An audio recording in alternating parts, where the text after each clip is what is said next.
국제 커플에 대해서 궁금하신 분들도 굉장히 많으시죠? 사실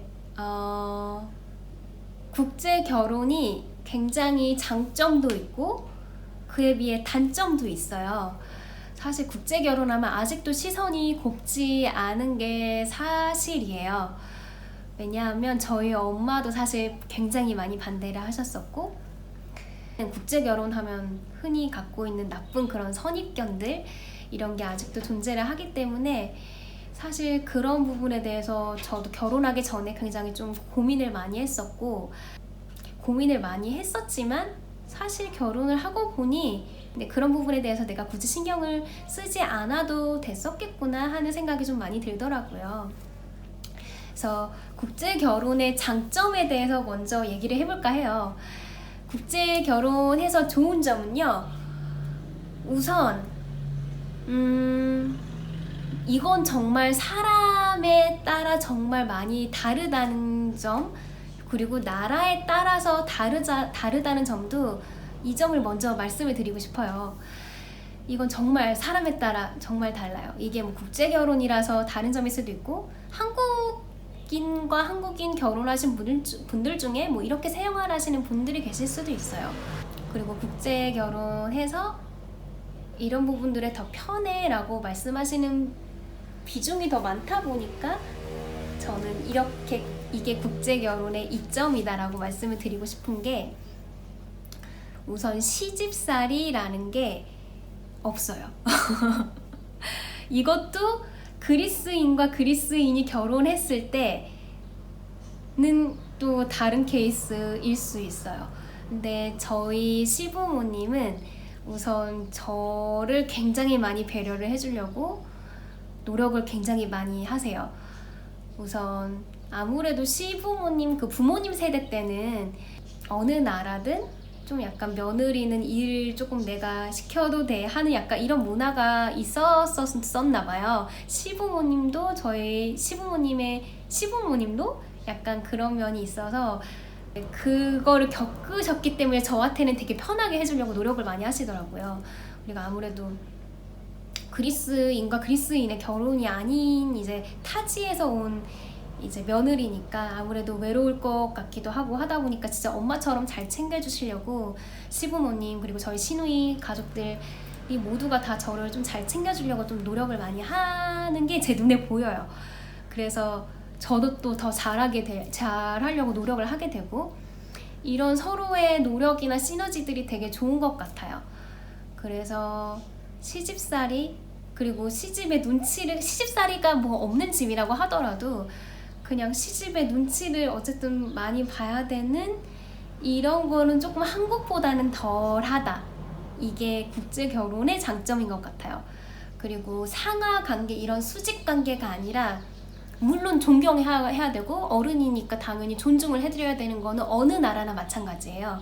근데 뭔가 네가 내 며느리니까 혹은 내 시부모니까 하는 그런 관계보다는, 그런 수직관계, 정확한 수직관계보다는 약간은 조금 더 평등한 관계가 있는 것 같아요, 국제 결혼에서는.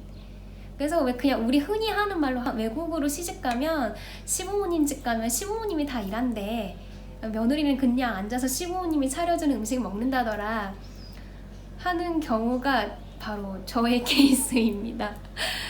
그래서 물론 저도 도우려고 노력은 하는데 저희 시부모님이 막 못하게 저를 말리세요. 그러니까 제가 일을 하는 거를 보시면 마음이 불편하신 거고, 또 저는 가만히 앉아있기 불편하니까 또 이제 뭐라도 하나 도우려고 하고, 이렇게 서로 뭔가를 하려고 하는 게 조금 서로 좋은 관계를 유지할 수 있는 시너지가 생기는 것 같아요. 그래서 그게 국제 결혼의 한 가지 이점이고요.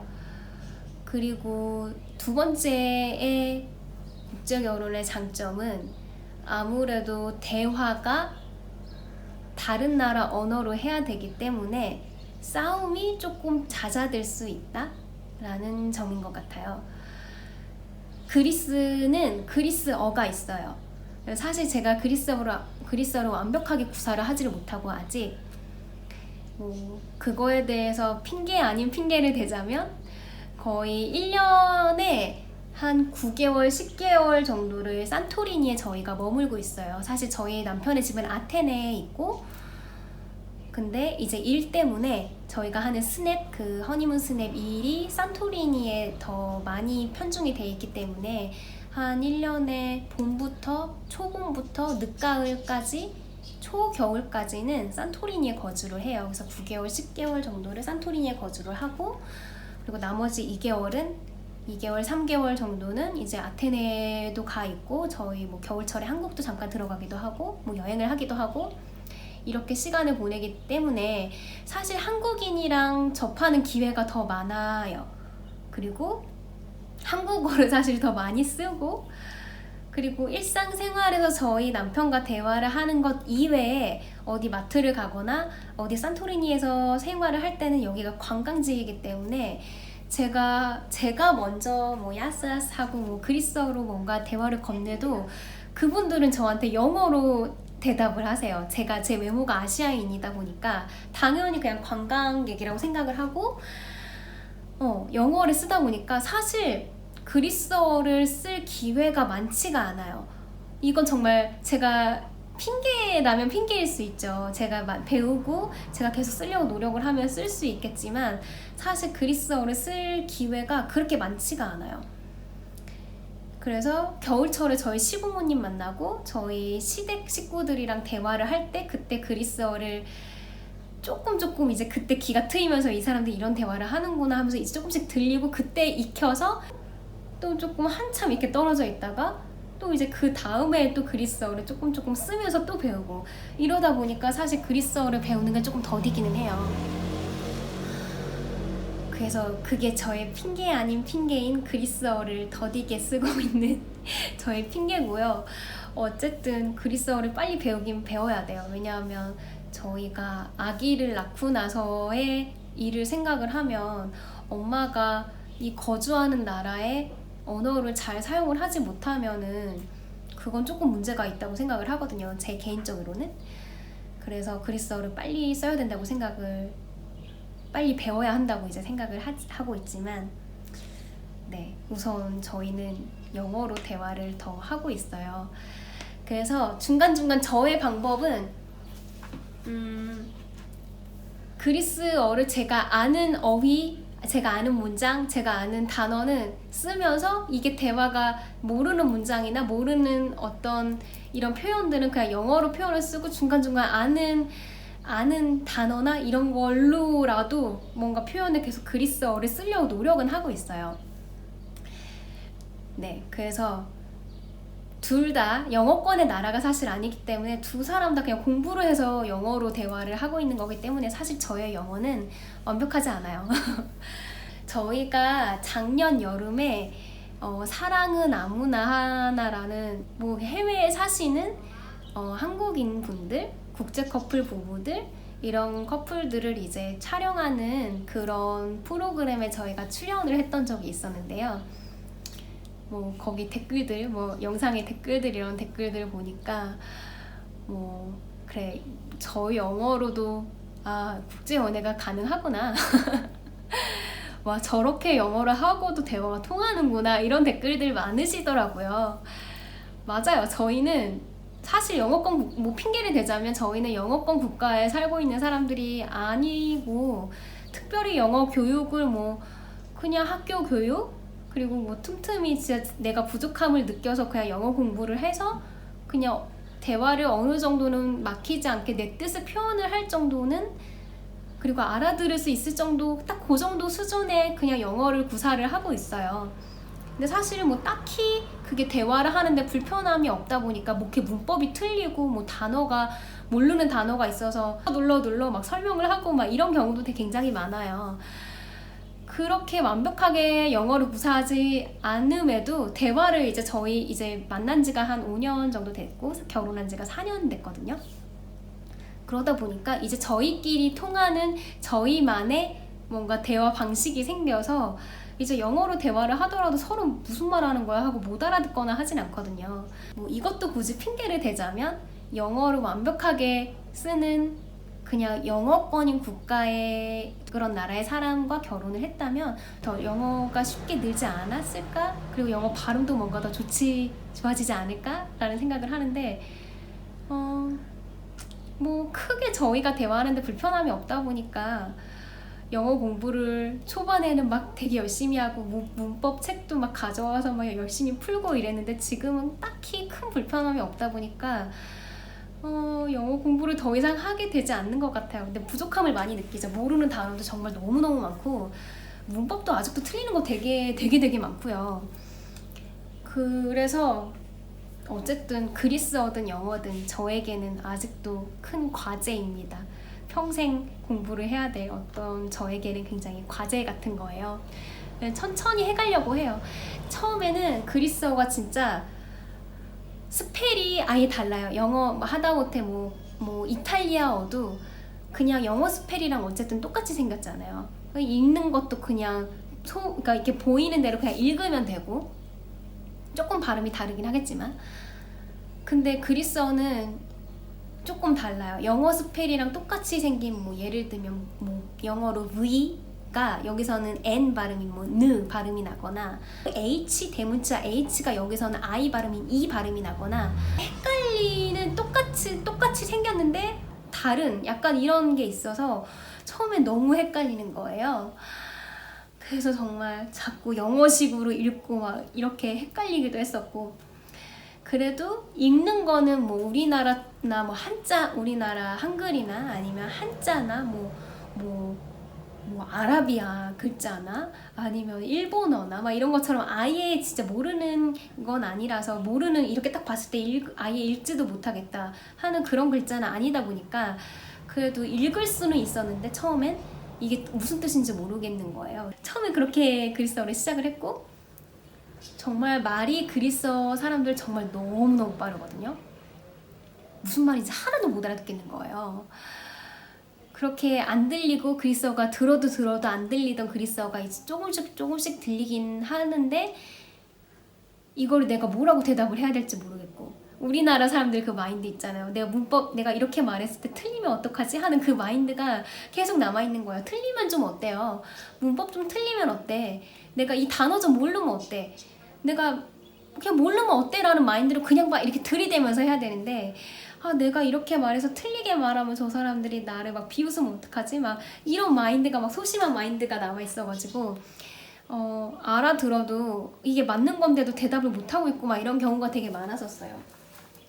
근데 제가 뭐 저도 완벽하게 영어를 잘 쓰는 사람이 아니라서 제가 뭐 언어에 대해서 뭐 이렇게 하세요 저렇게 하세요 뭔가 조언해 드린 입장은 아니지만 어쨌든 간에 언어에 있어서는 정말 자신감이 진짜 중요한 것 같아요. 뭐 틀리던 맞든 간에 로컬들 그냥 그런 거 신경 안 쓰거든요. 오히려 다른 나라 사람들이 더 그 잣대를 더 대는 것 같아요. 영어에 있어서도 우리나라 사람들이 오히려 그런 잣대를 더 들이대면서 저거 문법 틀렸네?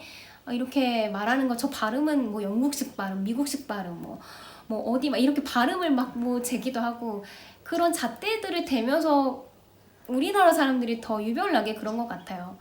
근데 사실 현지에 사는 로컬들은 오히려 뭐 네 발음 이상하다 이런 거에 대해서 크게 개의치 않는 것 같아요. 오히려 더 잘 알아듣거든요. 저도 예전에 여행 갔었을 때 태국 여행을 혼자 간 적이 있었는데 인도 사람이 영어로 뭐라고 저한테 얘기를 하는데 너무 빠르기도 하고 제가 뭐 영어를 잘 하는 사람도 아니었었고 그때는 더더군다나 지금보다 더 영어를 잘 쓰지를 못했었고 그러니까 제가 잘 알아듣지도 못하겠는데 말은 너무 빠르고 발음이 도대체 내가 흔히 생각하던 그 영어 발음이 아니라서 도대체 이 사람이 나한테 뭐라고 하는지를 하나도 못 알아듣겠는 거예요.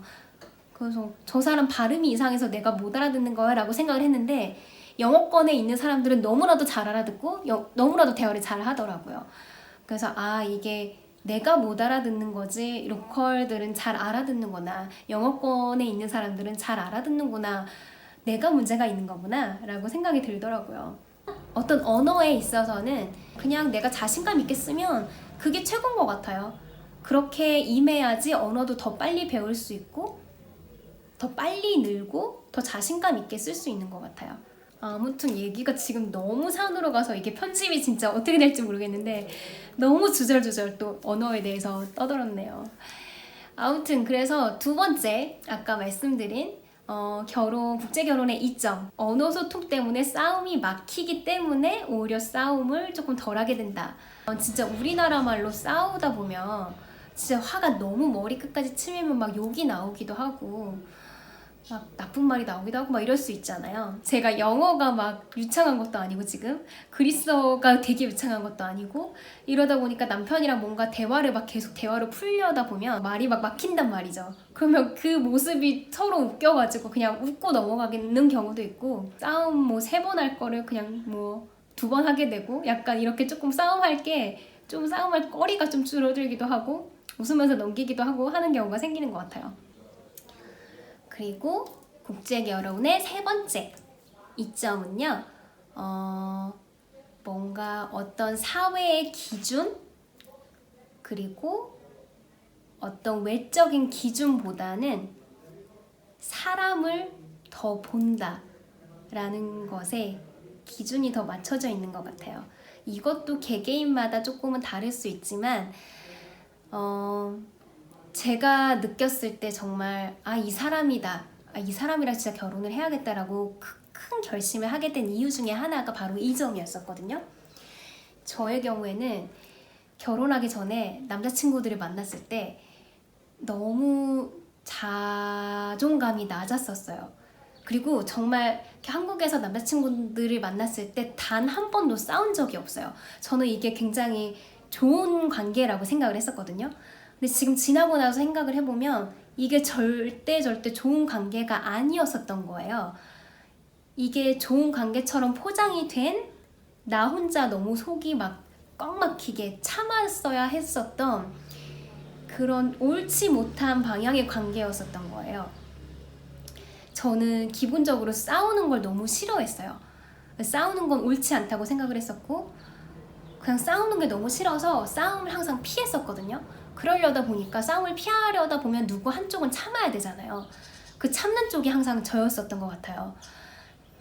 그래서 뭔가 나를 무시하는 것 같아도 그냥 내가 참아야지. 내가 여기서 화를 내면 이 사람이 나랑 헤어지자고 하지 않을까? 그게 무서워서 말도 못하고 항상 왜 이렇게 자존감이 그렇게 낮았었는지 그냥 내가 이렇게 하면 얘가 나를 싫어하지 않을까? 내가 이런 모습을 보이면 이 사람이 나에 대해서 안 좋게 생각하지 않을까? 항상 그 걱정 때문에 늘 밝은 척을 해야만 했고 늘 좋은 모습, 꾸며진 모습 뭔가 이런 거를 보여야만 했었고 막 이렇게 막 뭔가 제 자신을 머리끝부터 발끝까지 뭔가 포장된 모습으로 항상 만났었던 것 같아요. 남자친구들을.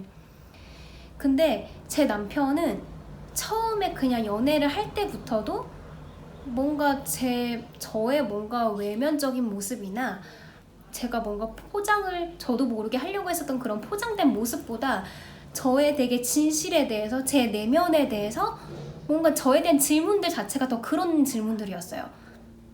전혀 그동안의 남자친구들과는 나눴던 대화와는 정말 깊이나 뭔가 이런 차원이 다른 질문들을 이렇게 주고받으면서 이런 관계도 있구나. 그리고 저의 뭔가 솔직한 모습들을 더 되게 끌어냈었어요. 저의 남편이, 지금 남편이.